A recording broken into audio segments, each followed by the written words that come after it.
Temps zéro, c'est ce moment où on a l'impression de prendre un nouveau départ, de faire table rase et de partir à neuf. C'est aussi un spectacle en forme de road movie théâtral qui nous amène d'un océan à l'autre dans la quête identitaire d'un jeune cégepien en peine d'amour. C'est la veille du jour de l'an, dans un party bien arrosé. Daniel est euphorique, il aime sa blonde plus que tout. Ses parents lui ont prêté la voiture pour qu'il passe le week-end chez ses amis avec elle. Il veut lui faire sa grande déclaration d'amour, mais c'est aussi le soir où sa blonde décide de le larguer en plein party. Bouleversé par cette première rupture, ce jeune homme sans histoire et un peu trop sage décide de tout plaquer et de partir. Il ne sait pas où, ni jusqu'à quand, mais juste fuir sa trop grande douleur et son image de bon gars.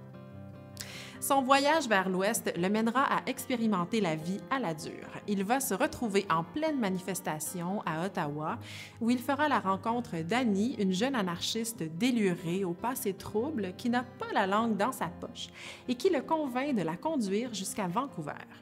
Ensemble, ils traverseront les rigueurs de la route et bâtiront une amitié aussi inattendue qu'éphémère, mais très sincère.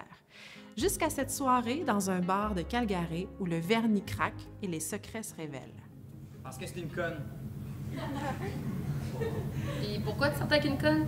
Non, je sortais pas avec une conne. Ben parce que c'est ça, t'as dit, hein? T'as dit qu'elle était conne. Okay, mais non, mais c'est pas ça que j'ai voulu parce dire. qu'il y en a des filles connes. Moi, j'en connais des filles connes qui, ça se peut qu'elles soient connes. Quand on est, c'est quoi?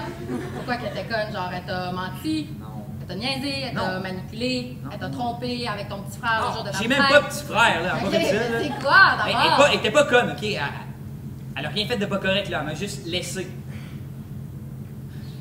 Puis je l'ai pas vu venir, mettons. Tous les comédiens sont excellents, on croit à ces personnages et on s'attache à eux rapidement. Écrit par Marc-André Brunet et mise en scène par Charles Dauphinet, c'est une pièce qui rejoindra à coup sûr les préoccupations et les expériences de vos élèves de secondaire 3, 4 et 5. Le langage est très contemporain et ça crée un lien de proximité avec le public qui se reconnaît dans ces personnages en quête de sens et en pleine transition entre l'adolescence et l'âge adulte.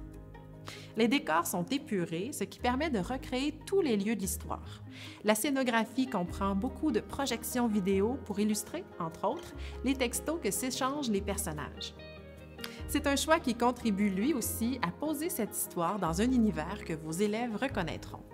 D'un point de vue pédagogique, en plus de parler des métiers du théâtre, on peut profiter de Temps zéro pour parler de trame narrative, de construction de personnages, de quête identitaire, de quête de sens, un peu comme on le fait avec d'autres œuvres comme les nouvelles, les romans ou même les films.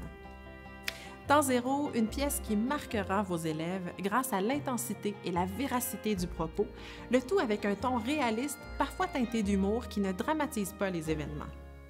Une pièce qui fait du bien et qui fait prendre conscience qu'on est souvent plus résilient qu'on ne le pense.